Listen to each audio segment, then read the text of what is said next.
Since 1984, the statue Trail to Manhood has greeted visitors to camping headquarters here at Philmont.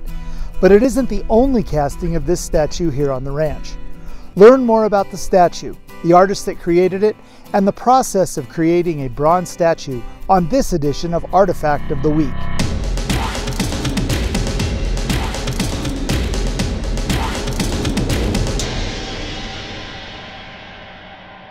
Born and raised in Cody, Wyoming, Peter Fillerup was a noted sculptor of Western subjects such as the bronzes found in Historic Park in Salt Lake City, fanning the Twister steamboat at the University of Wyoming, the statue of Jeremiah Johnson found on his grave outside of Cody, and the 3 Pony Express memorials, one in Cody, Wyoming, one at the Cabela's headquarters in Sidney, Nebraska, and one at Redstone Center in Park City, Utah.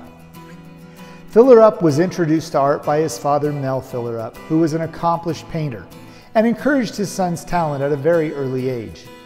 Fillerup went on to study art on scholarship at Ricks College in Idaho and then Brigham Young University in Provo, Utah. Later, he apprenticed with renowned sculptor Dr. Avard Fairbanks. Fillerup worked with Fairbanks on several heroic sculptures and traveled with Fairbanks to Italy to study marble carving and the processes of enlarging.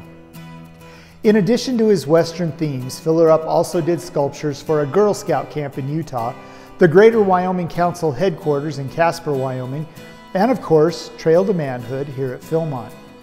Fillerup was a scout leader and used his Cody, Wyoming hometown community strip on the statue's uniform sleeve. The statue stands 7 feet tall and weighs more than 800 pounds.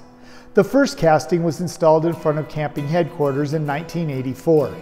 This statue, on display here in the lobby at the National Scouting Museum, used to stand in front of the museum when it was located in Irving, Texas.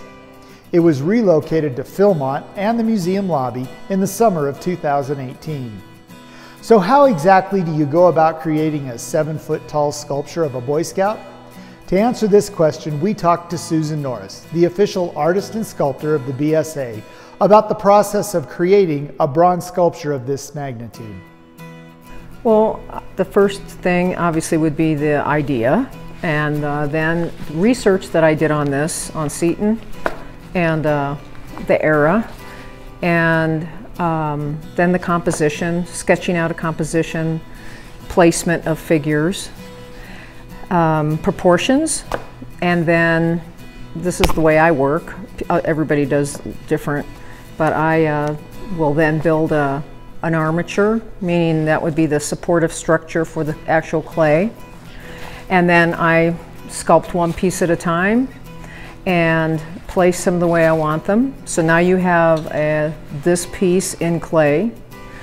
Then I took it to a mold maker. That is a person who would make a mold for the casting. Each piece was done separately. So this figure separately, the base is separate.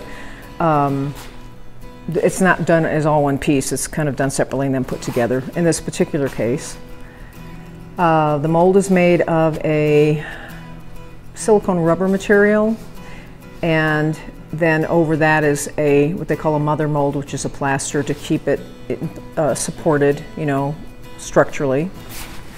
From that, so that they will take the mold off of the original clay. So the clay is pretty much discarded, not discarded, but it's kind of cut up in pieces because it's not all done in one piece. Pieces are taken off individually, legs, arms, so that the mold will come off. When you have the mold, then they will do a wax casting. So that's kind of what I always like to call like a chocolate Easter bunny, because it's hollow, it's not solid. So it's about 3/8 of an inch thick. It even looks like chocolate, it's brown most of the time. And then you would have your wax impressions of each piece, so you have like wax copies of these. Then those are put into, each piece is put into what's called investment, which is like a ceramic slurry. That's what it looks like when it's being made. And the waxes are dipped into that slurry and coated. So now you have the wax inside, the hollow wax inside, coated in a ceramic shell that hardens. And of course it's done in several pieces, it's not just one, but I'm just trying to make this simple. And on the investment casting or the investment and the wax inside. There's sprues and vents put on. A lot of people have heard of lost wax. That's pretty much what it is, the lost wax method. So the wax comes out, fills the spaces where the wax was. That goes into a furnace and heats it up. That melts the wax out. Then they pour the bronze in. It replaces where the wax was. Then that's taken out, it's cooled, and the investment is now broken off. So that ceramic is baked and broken off, and there you have your bronze replicas. Then they are assembled, depending on how many pieces it would be in. So all those bronze pieces are welded or brazed together is what they call it. So they're all the people that work on this are pretty much artists in their own right.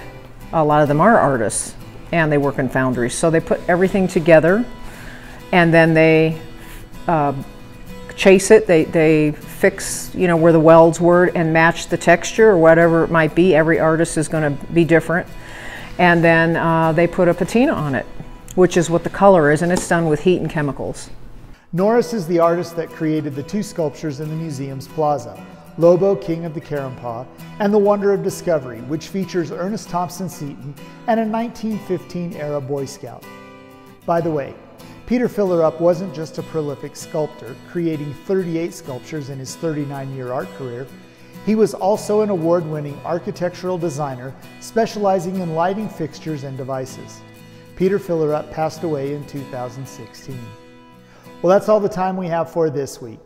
Join us next time as we look at more of the history and artifacts of the National Scouting Museum, Philmont Scout Ranch.